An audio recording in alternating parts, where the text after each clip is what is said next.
నమస్తే, welcome to Mike TV news. This is Tejaswi.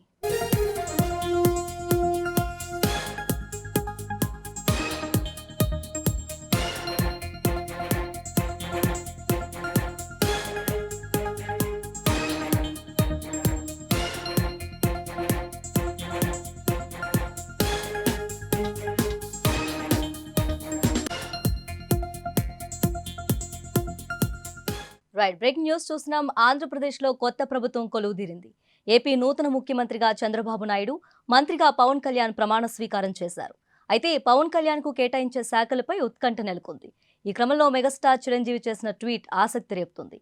AP CM చంద్రబాబుతో పాటు డిప్యూటీ సీఎం పవన్ కళ్యాణ్ కు బెస్ట్ విషెస్ అంటూ ఆయన ట్వీట్ చేయడం చర్చనీయాంశంగా మారింది. కాగా పవన్ ఎమ్మెల్యేగా గెలిచిన నుంచి డిప్యూటీ సీఎం పదవి ఇస్తారని ప్రచారం జరుగుతుంది. ఇప్పుడు చిరు ట్వీట్ తో అది ఖాయమని తెలుస్తోంది.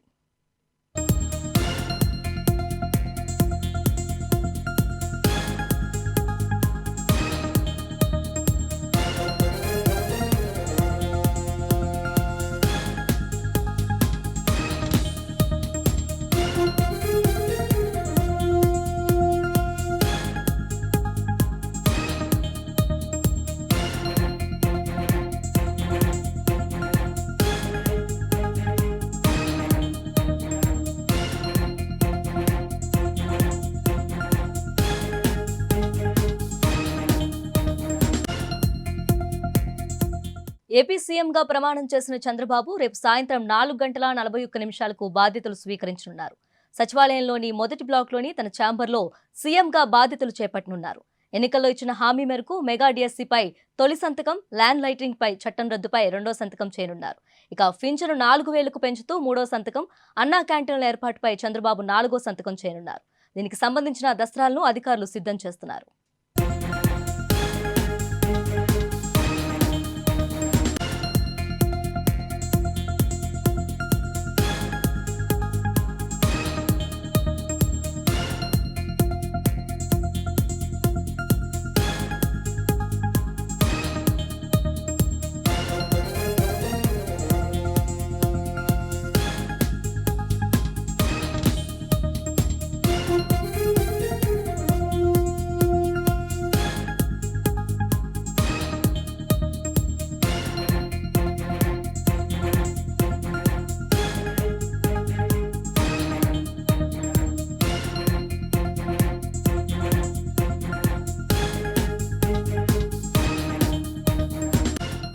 ఫోన్ ట్యాపింగ్ కేసులో నిందితులకు నాంపల్లి కోర్టులో చుక్కెదురైంది. భుజంగరావు, తిరుపతనల బెయిల్ పిటిషన్ను న్యాయస్థానం కొట్టేసింది. విచారణ కీలక దశలో ఉందని, నిందితులకు బెయిల్ ఇవ్వొద్దని పోలీసులు వాదనలతో ఏకీభవించిన కోర్టు నిందితుల బెయిల్ పిటిషన్ కొట్టేసింది. ప్రస్తుతం భుజంగరావు, తిరుపతనలు చెంచల్గూడ జైల్లో ఉన్నారు. కాగా వీరి బెయిల్పై వాదనల సందర్భంగా ఈ కేసులో పోలీసులు తొలి ఛార్జ్షీట్ దాఖలు చేశారు. ఈ ఛార్జ్షీట్లో మొత్తం 6గురిని నిందితులుగా చేర్చారు. ఇప్పటికే ప్రణీత్ రావు, భుజంగరావు, తిరుపతన్న, రాధాకిషన్ రావును అరెస్ట్ చేశామన్న పోలీసులు ప్రభాకర్ రావు విదేశాల్లో ఉన్నట్లు ఛార్జ్షీట్లో వెల్లడించారు.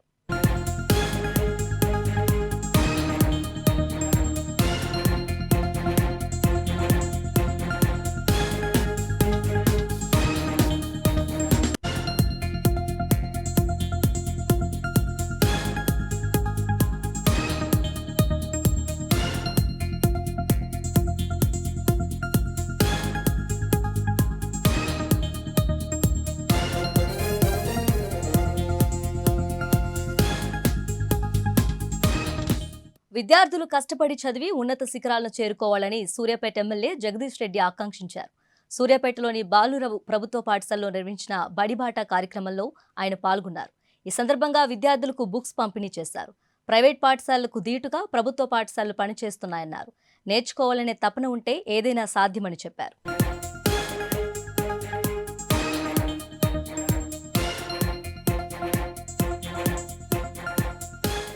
విద్యారంగంలో విప్లవాత్మక మార్పులకు శ్రీకారం చుట్టిన ఘనత మాజీ సీఎం కేసీఆర్కే దక్కిందన్నారు పటాన్చెరు ఎమ్మెల్యే గూడెం మహిపాల్ రెడ్డి. పటాన్చెరులోని జెడ్పీ హైస్కూల్లో నిర్వహించిన బడిబాట కార్యక్రమంలో ఆయన ముఖ్య అతిథిగా పాల్గొన్నారు. ఈ సందర్భంగా విద్యార్థులకు యూనిఫామ్, బుక్స్ పంపిణీ చేశారు. నిరుపేదలకు కార్పొరేట్ విద్యను అందించడమే లక్ష్యంగా ప్రభుత్వ బడుల్లో విద్యాబోధన కొనసాగుతుందని ఎమ్మెల్యే చెప్పారు. ఇందుకు అనుగుణంగా విద్యాసంస్థల్లో అడ్మిషన్ల సంఖ్యను పెంచాలని అధికారులకు, టీచర్లకు సూచించారు.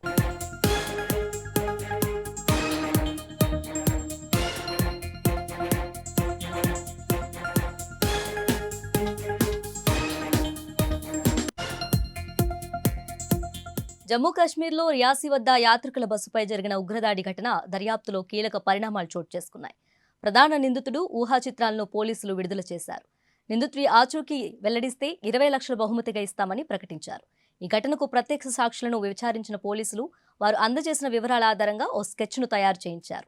ఈ నెల 10న 53 మంది యాత్రికులతో వెళ్తున్న బస్సుపై ఉగ్రవాదులు దాడి చేశారు. ఈ దాడిలో 9 మంది యాత్రికులు చనిపోగా 41 మంది తీవ్రంగా గాయపడ్డారు.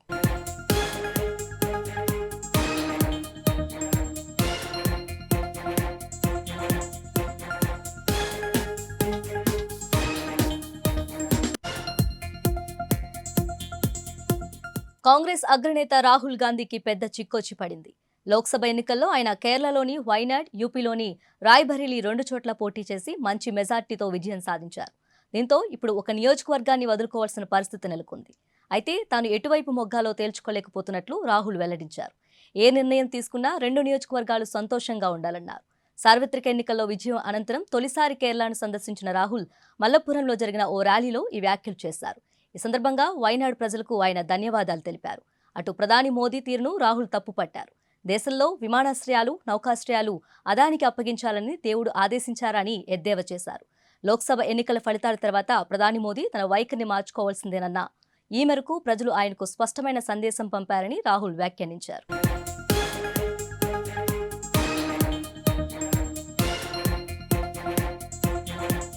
ఆధార్ రేషన్ కార్డును లింక్ చేయని వారికి కేంద్రం మరో అవకాశం కల్పించింది. దీనికి సంబంధించిన గడువును పొడిగిస్తున్నట్లు ప్రకటించింది. 2024 జూన్ 30తో గడువు ముగియనుండగా సెప్టెంబర్ 30 వరకు పెంచింది. రేషన్ కార్డులు దుర్వినియోగం అవుతున్న నేపథ్యంలో అవకతవకల్ని అడ్డుకునేందుకు ఆధార్ రేషన్ కార్డును లింక్ చేయాలని కేంద్ర ప్రభుత్వంలో గతంలో ఆదేశించింది. ఇప్పటికే చాలా మంది ఆధార్ అనుసంధానం పూర్తి చేశారు. ఆధార్ రేషన్ కార్డు అనుసంధానం వల్ల అర్హులైన వారందరికీ ఆహార ధాన్యాలు అందడంతో పాటు నకిలీ రేషన్ కార్డులు తగ్గే అవకాశం ఉంటుంది. ఇప్పటికీ ఆధార్ రేషన్ కార్డు అనుసంధానం చేయని వారు సెప్టెంబర్ 30 వరకు పూర్తి చేయాల్సి ఉంటుంది.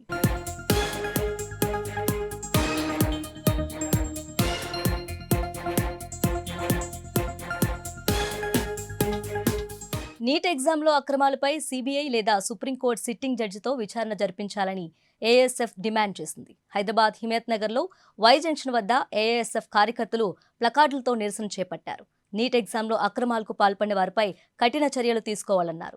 అదేవిధంగా ఇంటర్ మార్కుల ఆధారంగా మెడికల్ కాలేజీల్లో సీట్ల కేటాయింపు చేపట్టాలన్నారు.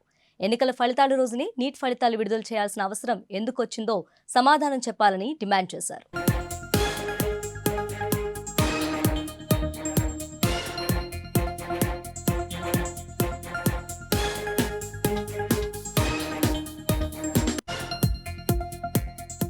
దేశీయ స్టాక్ మార్కెట్లు స్వల్ప లాభాలతో ముగిశాయి.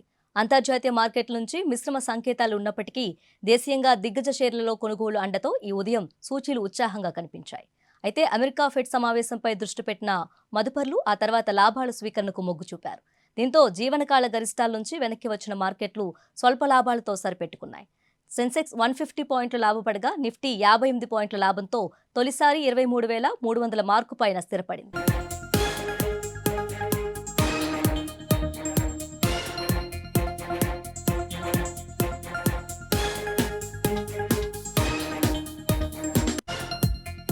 ఇవి bulletin updates. Keep watching Mike TV news.